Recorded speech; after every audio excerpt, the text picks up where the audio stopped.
Senang sekali kakak bisa memimpin lagi. 2 minggu lalu kakak yang mimpin, tapi hari ini kita mimpin lagi. Kakak mimpin lagi kalian untuk kita beribadah bersama, menyenangkan Tuhan, memuliakan Tuhan, dan juga mendengarkan firman Tuhan. Nah adik-adik, sebelum kita memulai ibadah kita pada hari ini, mari kita berdoa terlebih dahulu. Mari kita berdoa.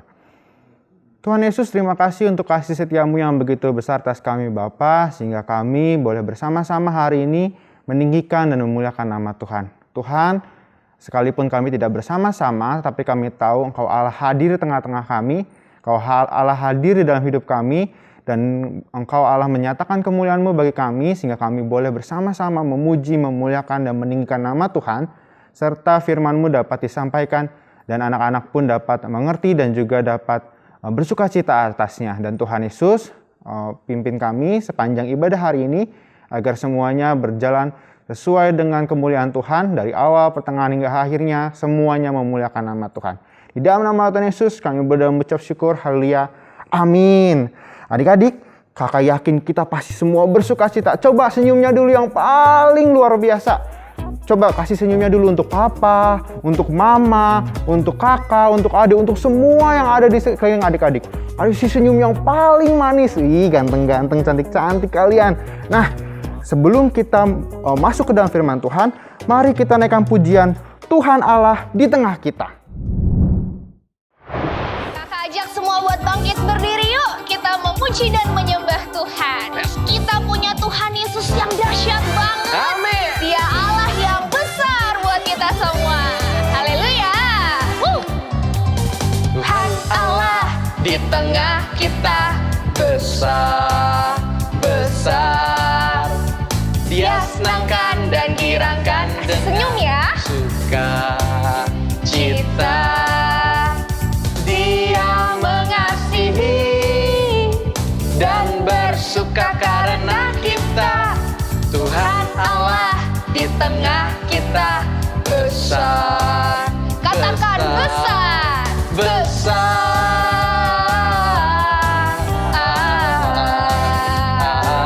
Lompat. Besar.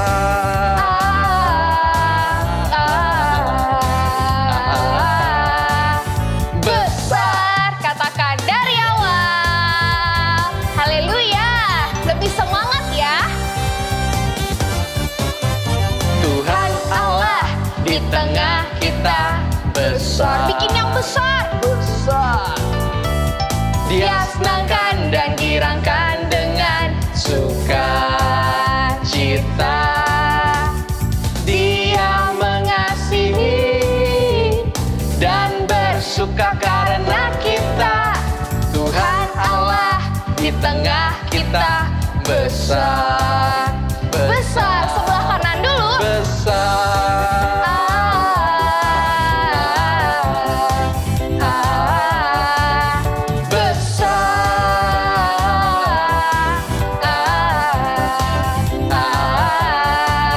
Besar. Ikutin gerakan kakak ya.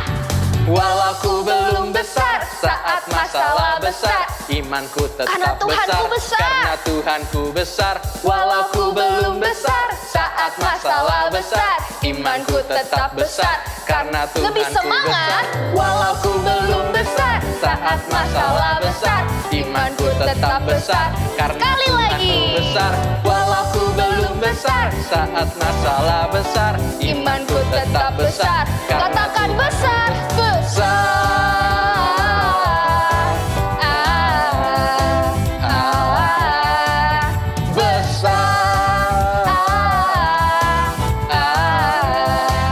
Yang terakhir lompat paling tinggi. Besar. Haleluya. Nah adik-adik, tadi lagu tadi menyatakan bahwa Tuhan Allah itu ada di tengah kita. Sekalipun ia besar, ia bersuka cita atas setiap pujian yang kita naikkan, setiap apapun yang kita lakukan untuk memuliakan Tuhan. Tuhan Allah itu ada di tengah-tengah kita dan dia itu besar adik-adik. Tapi ia ada di tengah-tengah kita. Dan sebelum kita masuk ke dalam firman Tuhan, mari kita siapkan hati kita. Kita mau naikkan pujian sebab Tuhan baik.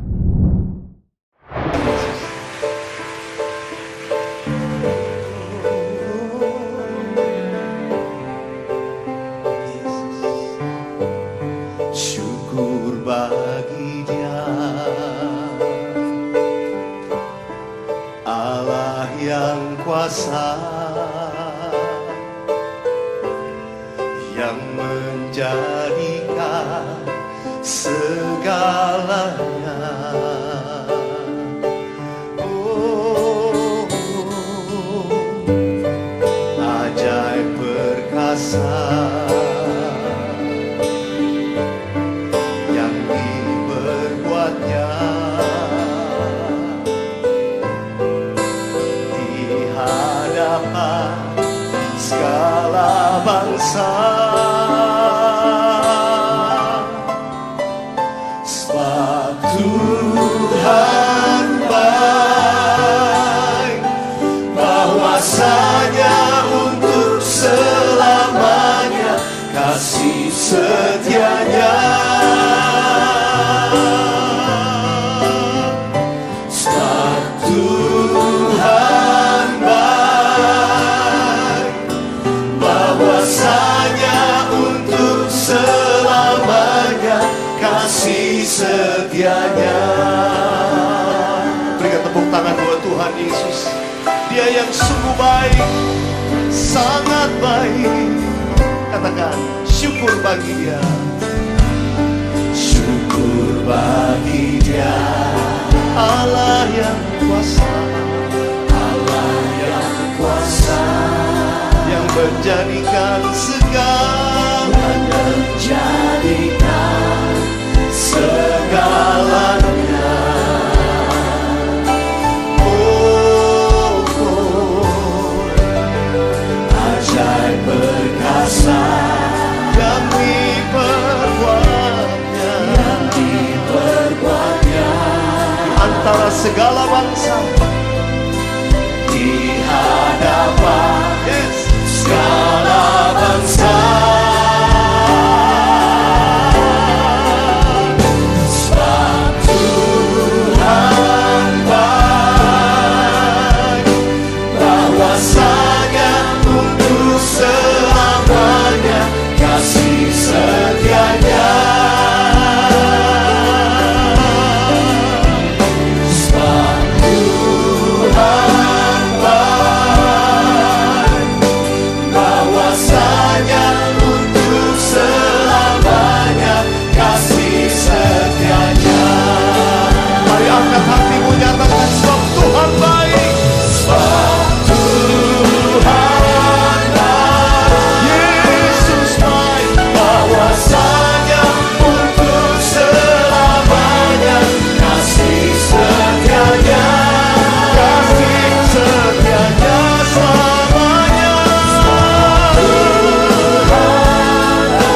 Yesus baik, bahwasanya untuk selamanya kasih setianya. Bahwasanya untuk selamanya, bahwasanya untuk selamanya, bahwasanya untuk selamanya kasih setianya. Mari kita berdoa. Tuhan Yesus, terima kasih untuk firman-Mu yang akan kami dengar Tuhan. Dan kami tahu Tuhan, Kau Allah mempersiapkan kami, menolong kami, sehingga apapun yang kami lakukan sekarang, kami mau Tuhan benar-benar menerima firman-Mu, dan biarkan hati kami menjadi tanah yang subur untuk siap menerima firman Tuhan. Berkati hamba-Mu yang Kau pilih Tuhan untuk menyampaikannya, biarkan Kau Allah menolong hamba-Mu, memberkati hamba-Mu, dan apa yang Kau sampaikan, dan apa yang hamba sampaikan semua berasal dari Engkau saja Tuhan, dan bagi kemuliaan nama Tuhan. Di dalam nama Tuhan Yesus kami berdoa dan mengucap syukur. Haleluya. Amin. Nah, adik-adik, firman Tuhan minggu lalu itu berbicara tentang apa ya? Ada yang ingat nggak? Siapa yang menceritakannya? Ya benar, Kawati yang menceritakannya. Dan firmannya minggu lalu tentang Salomo menerima hikmat. Salomo salah satu orang paling berhikmat pada saat itu. Enggak, maksud kakak, orang yang paling berhikmat saat itu adalah Salomo. Kalau sekarang kita sudah dipenuhi hikmat Tuhan juga seperti Salomo. Nah adik-adik, Salah satu tanda bahwa Salomo berhikmat adalah kemarin mengadili perkara 2 orang perempuan. Wah, hebat sekali ya Salomo bisa melakukan sesuatu yang hebat seperti itu karena Tuhan menyertai Salomo. Nah, adik-adik, hari ini kita akan membahas kelanjutan dari apa sih yang Salomo lakukan selama dia memerintah. Salah satunya adalah pasal 6 sampai pasal 8. Ia mendirikan bait suci. Wow, Salomo mendirikan bait suci. Sebenarnya bait suci ini tuh udah diidam-idamkan sama ada pasal 5, maaf, bukan pasal 6 ya. Pasal 5 sampai 8. Salomo sebenarnya udah Daud sebenarnya sudah mengidam-idamkan untuk membuat bait suci.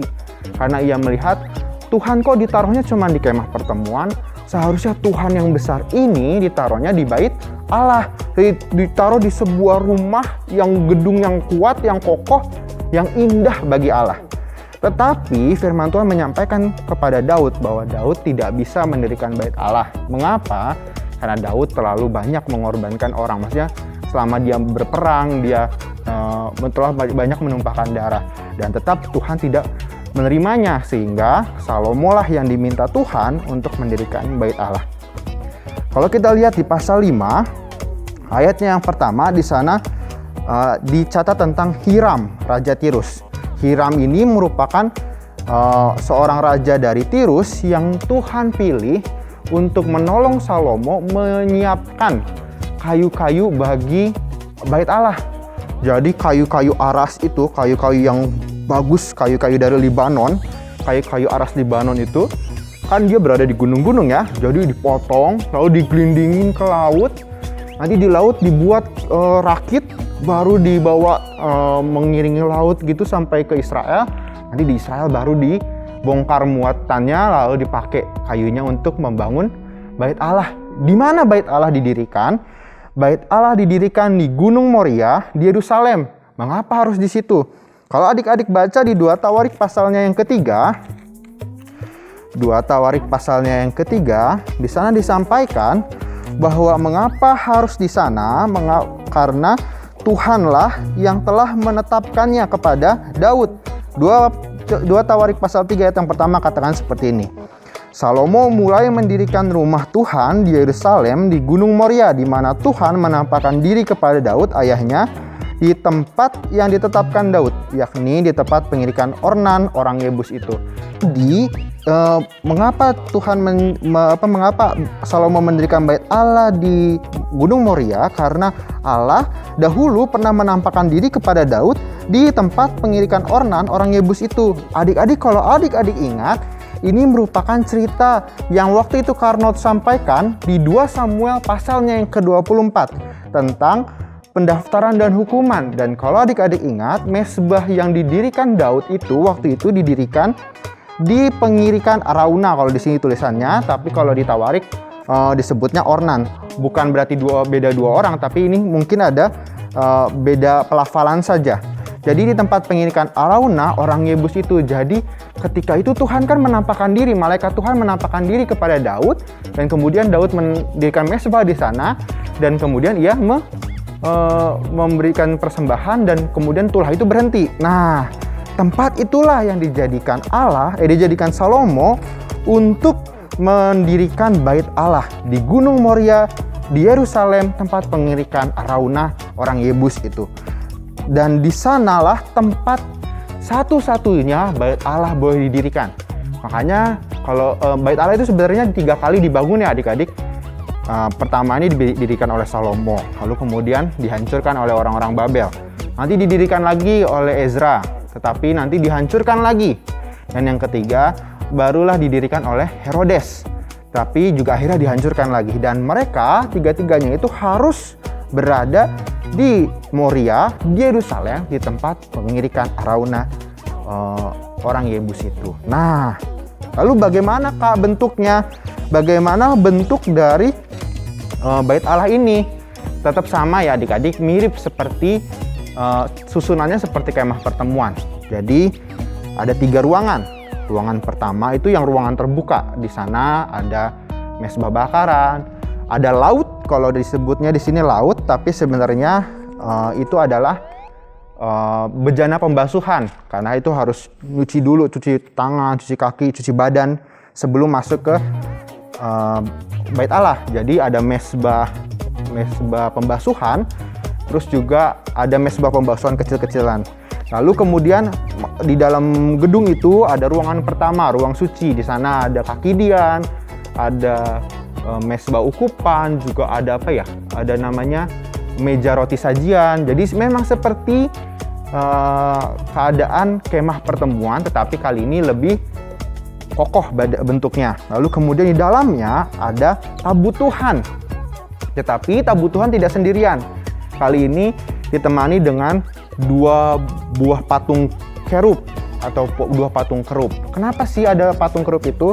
Karena ini merupakan penglihatan dari Yeskiel atau juga perlambangan dari yang orang Israel tahu atau orang Israel miliki adalah bahwa seekor kerub itu seperti binatang ilahi, adik-adik. Ada campuran bersayap, ada badannya manusia, mukanya manusia kalau nggak salah, lalu badannya binatang apa gitu. Dan mereka itu memegang tahta dari Allah. Jadi Bait Allah itu merupakan tahta Allah di dunia. Dan kerub itu melambangkan bahwa Allah hadir dan dia memegang tahta Allah, menjaga tahta Allah tersebut. Allah hadir dalam bentuk tabut perjanjian itu. Dan tabut perjanjian menurut 1 Raja-Raja 8 ayatnya yang ke-9 ini berisi 2 loh batu. Tapi nanti kalau kita baca di Ibrani itu ada 3. 2 loh batu, lalu tongkat Harun yang bermuka badam, dan juga mana, sebuli kantong berisi mana. Tapi untuk 1 Raja-Raja 8 ayat 9 ini membahas bahwasanya 2 loh batu. Bukan kontradiksi, tapi menurut kakak ini hanya catatan-catatan yang berbeda. Yang satu melihatnya dari waktu di kemah suci, kalau ini waktu dia sudah di Bait Allah. Seperti itu adik-adik. Nah, Allah yang maha besar itu kemudian hadir di tengah-tengah bangsa Israel. Kalau adik-adik lihat di pasalnya yang ke-8, ketika bangsa Israel datang ke Bait Allah itu dan berusaha dan memberikan persembahan kepada Allah, tiba-tiba awan kemuliaan Tuhan atau Shekinah glorinya Allah penuh atas tempat itu, memenuhi Bait Allah. Dan ketika penuh itu, para imam tidak dapat lagi menjalankan ibadahnya karena saking luar biasanya kemuliaan Tuhan yang dalam bentuk awan itu turun melingkupi, memenuhi Bait Allah. Wow, luar biasa sekali adik-adik. Allah yang begitu besar, Allah yang maha besar itu memperkenankan dirinya untuk hadir di tempat yang kecil itu dibandingkan seluruh kemahagaan Allah. Allah itu tidak bisa dibatasi oleh ruangan, tetapi ia memperkenankan dirinya untuk hadir di Bait Allah, memenuhi Bait Allah. Dan karena itu para imam tidak sanggup lagi menjalankan ibadah karena saking luar biasanya Allah. Bersuka cita atas apa yang telah didirikan oleh Salomo dan hikmat Allah. Wow, luar biasa sekali adik-adik. Dan sebelum kita melanjutkan, mari kita tonton terlebih dahulu bagaimana gambaran dari Bait Allah yang dibangun oleh Salomo. Silahkan menyaksikan.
Nah adik-adik, sungguh luar biasa ya, sungguh keren ya. Ada ukiran-ukiran ada kurma-kurmanya, lalu juga dihiasi oleh emas semuanya. Wow, luar biasa sekali, indahnya, besarnya.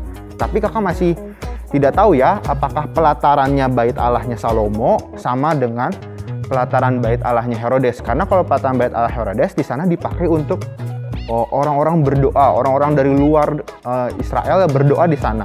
Tetapi kalau bait Allahnya Salomo kakak tidak tahu karena tidak ada penjelasannya di Alkitab. Tapi yang jelas bait Allah yang dibangun Salomo ini begitu luar biasa indah, dipenuhi dengan emas, dan Salomo melakukannya sesuai dengan apa yang Tuhan perintahkan bagi dia. Nah adik-adik, bait Allah merupakan tempat Allah tinggal atau tempat Allah hadir di dunia. Kenapa sih Allah harus melakukan itu? Kenapa Allah tidak menampakkan dirinya aja? Allah kan besar, luar biasa, hebat. Ya udah, Allah di sana aja. Kenapa harus menampakkan dirinya? Karena Allah begitu mengasihi kita, adik-adik. Allah begitu mengasihi kita, maka Ia harus menampakkan dirinya. Mengapa sih? Karena ketika kita jatuh di dalam dosa, kita mulai meragukan Allah yang tidak dapat dilihat.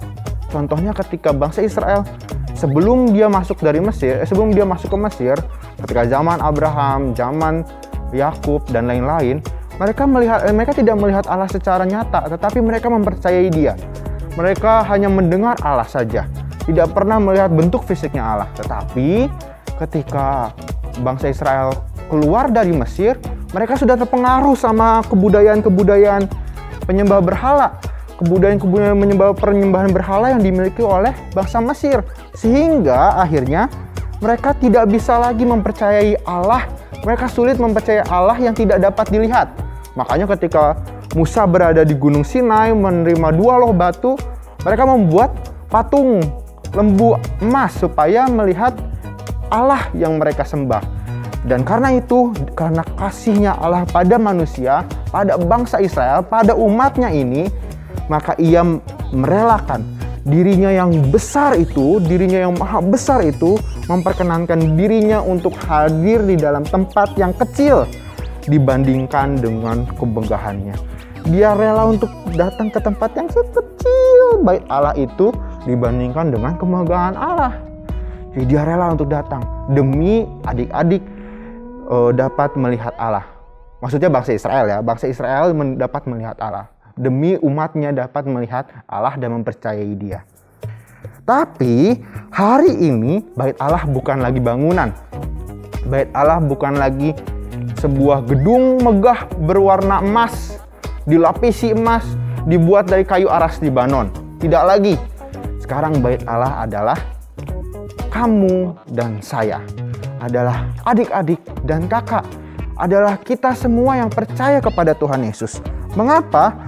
Karena Tuhan Yesus telah mati bagi kita, sehingga kita yang tadinya tidak layak dihadiri Allah di dalam hidup kita, dikuduskan, disucikan, sehingga Roh Kudus dapat tinggal dalam hidup kita, di dalam hati kita.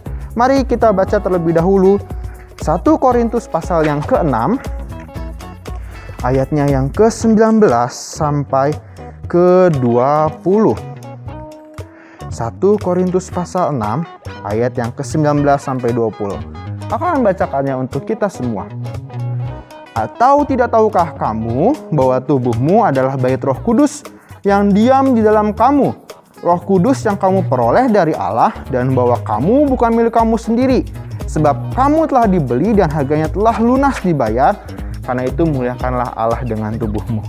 Firman Tuhan tadi mengatakan bahwa adik-adik dan kakak adalah bait Allah. Bait artinya rumah. Allah menetap, tinggal, diam di dalam kita, di dalam adik-adik, di dalam kakak. Kakak, kalau gitu Allah apa nggak kesempitan gitu? Kan badan aku kecil. Nggak gitu ya adik-adik. Bukan berarti Allah benar-benar diem dalam bentuk nyempitin adik-adik. Kan Dia kan roh, Dia juga maha besar, Dia maha kuasa. Jadi Dia bisa hadir. Dia hadir bersama adik-adik. Dia menemani adik-adik kemanapun adik pergi. Dia menemani. Juga bukan berarti nanti kalau gitu aku nggak boleh minum air panas ya, supaya nanti Tuhannya nggak kepanasan. Bukan gitu. Adik-adik ini bait Allah, bukan hamil. Jadi nggak ada hubungannya apa yang adik-adik makan dengan Allah makan. Tapi maksudnya adalah Allah hadir menemani adik-adik, ia suka dengan adik-adik, ia menetap di dalam adik-adik. Dan adik-adik ini selalu setiap hari bersama dengan Allah, dan Allah tinggal diam selama-lamanya. Kalau zaman dulu, adik-adik ingat cerita Saul ketika bertemu dengan rombongan nabi, ia dipenuhi roh Allah. Tetapi ketika rombongan nabi itu pergi, roh Allah tinggal daripadanya. Roh Allah meninggalkan Saul. Lalu juga ketika Daud memainkan kecapinya, roh Allah datang kepada Saul. Tapi ketika Daud tidak memainkan kecapinya, roh jahat yang datang. Nah, zaman dulu perjanjian lama, roh Allah itu bisa masuk, keluar, meninggalkan orang. Tetapi sekarang, karena Tuhan Yesus telah menyelamatkan kita, telah menyucikan kita dulu, sekarang, dan selamanya, maka roh Allah bisa tinggal diam selama-lamanya. Tetapi firman Tuhan ayat 20 mengatakan, muliakanlah Allah dengan tubuhmu. Kalau adik-adik baca dari ayat 12 sampai 20, di sana menceritakan tentang Paulus yang memperingati orang-orang di Korintus karena mereka ini hidup di dalam dosa percabulan. Percabulan adalah melakukan hubungan suami istri di luar pernikahan. Dan karena itu Paulus mengingatkan bahwa kamu ini bait Allah.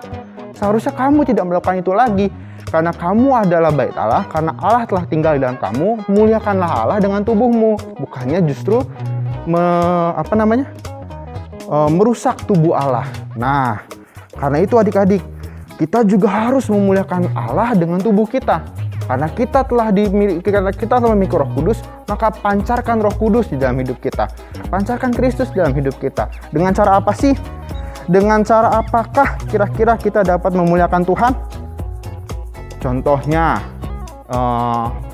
mandi nih sebelum ibadah nih, mandi. Itu kita udah memuliakan Tuhan. Lalu menyanyi dengan sungguh-sungguh, sudah memuliakan Tuhan dengan tubuh kita. Lalu apa lagi? Mendengarkan firman Tuhan sungguh-sungguh. Ayo, siapa yang lagi makan sekarang? Berhenti dulu makannya, kita dengarkan firman Tuhan dulu. Itu memuliakan Allah dengan tubuh kita. Lalu apa lagi? Bantu mama masak kalau memang udah bisa masak ya. Kalau enggak, jangan, nanti kasinan. Ya, bantu mama masak. Bantu apa lagi? Mama ngepel, mama nyapu, nyuci piring, jaga rumah, jaga apa lagi? Jaga adik, jaga kakak, jaga warung. Ya, apapun yang bisa kita lakukan itu memuliakan Tuhan. Maksudnya melakukan apapun yang memuliakan Tuhan ya. Jadi itu bisa memuliakan Tuhan melalui tubuh kita. Lalu apa lagi? Mengerjakan PR dengan baik. Wah, itu udah memuliakan Tuhan. Terlebih lagi kalau adik-adik bisa menyampaikan firman Tuhan kemana-mana. Menceritakan bahwa Tuhan itu baik, Tuhan itu luar biasa. Bahwa Tuhan telah mengasihi kita. Wah, itu lebih mantap lagi. Kita telah memuliakan Tuhan dengan tubuh kita. Tetapi apa yang gak memuliakan Tuhan? Contohnya jarang mandi. Ayo, siapa yang jarang mandi di sini? Wah, ada yang gak angkat tangan loh di ruang ibadah. Ya, siapa lagi yang jarang makan? Nah, itu juga tidak memuliakan Tuhan dengan tubuh kita. Justru malah bikin tubuh kita sakit. Siapa lagi yang suka main panas-panasan dari siang sampai malam? Kakak nih dulu nih putih sebenarnya badannya adik-adik, tapi sekarang hitam. Karena dulu setiap hari jam 12 siang kakak main. Wah, kakak zaman dulu gak menjaga tubuh kakak ya untuk memuliakan Tuhan. Apalagi makan berlebihan juga nih, kayak perut kakak nih udah gendut. Nanti ya kita kalau udah COVID selesai kita kurusin ya. Tapi ketika kita makan banyak-banyak juga itu belum tentu memuliakan Tuhan. Lalu kalau kita makan cemilan yang banyak tapi badan kita kurus. Hei, badan kurus juga bukan berarti sehat ya adik-adik. Kalau makannya cemilan terus yang jelek-jelek terus, wah itu juga tidak memuliakan Tuhan. Tetapi ketika kita melakukan itu, kira-kira apakah Roh Kudus jadi meninggalkan kita? Enggak, Roh Kudus tidak akan meninggalkan kita, karena Roh Kudus akan tetap tinggal diam di dalam kita. Tetapi kita tidak memuliakan Tuhan. Tentu Tuhan sedih ketika kita tidak memuliakan Tuhan di dalam hidup kita. Karena itu, seperti tadi Salomo membangun bait Allah yang begitu indah, mari kita juga menjaga tubuh kita. untuk dapat terus memuliakan Tuhan di dalam segala yang kita lakukan. Karena kamu dan kakak, kita adalah bait-Nya Allah. Ayat hafalan minggu ini akan mengambil dari 1 Korintus 6 ayat yang ke-19. Atau tidak tahukah kamu bahwa tubuhmu adalah bait Roh Kudus yang diam di dalam kamu, Roh Kudus yang kamu peroleh dari Allah, dan bahwa kamu bukan milik kamu sendiri. Oke, kita telah selesai. Mari kita berdoa. Tuhan Yesus, terima kasih untuk firman yang telah kami dengar pada hari ini. Terima kasih Tuhan, Engkau telah menebus kami, menyelamatkan kami, sehingga Roh Allah tinggal di dalam kami selama-lamanya sampai kami kembali kepadamu. Dan kami bersyukur Tuhan untuk Engkau Allah yang besar, yang maha kuasa, yang maha besar itu mau tinggal di dalam kami. Dan biarkan kami terus memuliakan Tuhan, kami terus meninggikan Tuhan, dan memuliakan Tuhan dengan tubuh kami yang telah Engkau berikan kepada kami. Kiranya kasih-Mu, berkat-Mu menjadi bagian kami. Dan kami juga berdoa Tuhan untuk orang-orang yang belum mengenal Tuhan. Kiranya Tuhan pertemukan mereka dengan-Mu, sehingga mereka pun dapat merasakan kasih Tuhan yang begitu besar atas kami ini, dan mereka dapat mempercayai Engkau. Tuhan Yesus berkati papa mama kami, berkati juga mereka Tuhan di dalam pekerjaan mereka, kesehatan mereka. Tuhan Yesus menolong agar tidak ada sakit, penyakit, mara bahaya daripada-Mu, dan biarkan berkat Tuhan melimpah atas mereka. Berkati juga kakak-kakak yang menolong kami, membina kami, biarkan Kau menolong dan berkati mereka, sehingga mereka penuh dengan urapan daripada Roh Kudus, dan mereka terus semakin giat melayani Tuhan dan menyenangkan hati Tuhan. Kami juga berdoa Tuhan untuk gereja ini. Tuhan Yesus menolong dan berkati di dalam segala hal yang terjadi. Kami terus biarkan kami terus dapat melayani Tuhan, membawa nama Tuhan di tengah-tengah Bandung, di tengah-tengah Indonesia, dan banyak orang datang kepada-Mu Tuhan melalui gereja kami. Juga Tuhan Yesus memberkati kami semua. Berkati anak-anak-Mu ini Tuhan, berkati mereka di dalam sekolah mereka, di dalam kehidupan mereka. Tuhan Yesus memberkati mereka, menjaga mereka, tidak ada sakit penyakit, mara bahaya, dan mereka yang sakit Tuhan Yesus sembuhkan. Mereka yang akan ulangan Tuhan Yesus yang tolong. Mereka yang sedang berlibur pun Tuhan Yesus pimpin agar mereka dapat mengalami terus damai sejahtera Tuhan. Dan Tuhan, kami juga besok akan masuk hari pertama kami sekolah, beberapa teman-teman kami. Tuhan Yesus menolong dan memberkati mereka, memberkati kami semua agar kami semakin semangat di dalam semester yang baru ini, dan kami tahu Tuhan yang menolong dan memimpin kami. Kami serahkan hidup kami sepanjang minggu-minggu yang akan datang. Tuhan Yesus memberkati dan menolong kami, dan membawa dan biarkan kemuliaan Tuhan menyertai kami kemanapun kami pergi. Dan Tuhan, biarkan berkat daripada Allah Bapa, kasih yang kekal dalam Kristus Yesus Tuhan kita, dan persekutuan dengan Allah Roh Kudus menyertai kami sekarang, selamanya, sampai Tuhan Yesus datang kembali kedua kalinya. Di dalam nama Tuhan Yesus kami berdoa dan mengucap syukur. Haleluya. Amin. Sampai ketemu minggu depan adik-adik. Tuhan Yesus memberkati. Nah adik-adik, gimana? Seru kan tadi ibadahnya? Kakak lihat kayaknya di sini ada yang baru pertama kali hadir ya. Kakak ucapkan selamat datang di ibadah anak di Kari Mahkota Kemuliaan. Tuhan Yesus memberkati kalian semua. Adik-adik, buat yang pertama kali baru hadir, adik-adik bisa cek di bawah di description box. Ada di situ data diri ibadah anak. Nah, adik-adik tolong isi ya, supaya kakak-kakak bisa mengenal kalian. Untuk adik-adik juga yang sudah sering hadir di ibadah anak tapi belum pernah mengisi data diri ibadah anak, tolong isi juga ya, biar kakak-kakak bisa data kalian semua. Dan adik-adik, setelah ini adik-adik tolong mengisi presensi ibadah anak. Ingat sekali lagi, harus diisi ya. Presensi ibadah anak itu diisinya setiap minggu. Tetapi kalau data diri ibadah anak cukup 1 kali. Di sana kakak bisa tahu adik-adik apakah ikut ibadah ini atau enggak. Nah adik-adik jangan lupa abis ini pun harus memberikan ayat hafalan. Dikirim di grup ibadah anak. Link grup ibadah anak juga sudah ada di description box video ini. Adik-adik jangan lupa ya untuk mengirimkan ayat hafalan itu supaya kakak-kakak bisa tahu. Nih kakak akan menunjukkan video ayat hafalan minggu lalu. Silahkan ditonton. Tuhan Yesus memberkati kalian semua.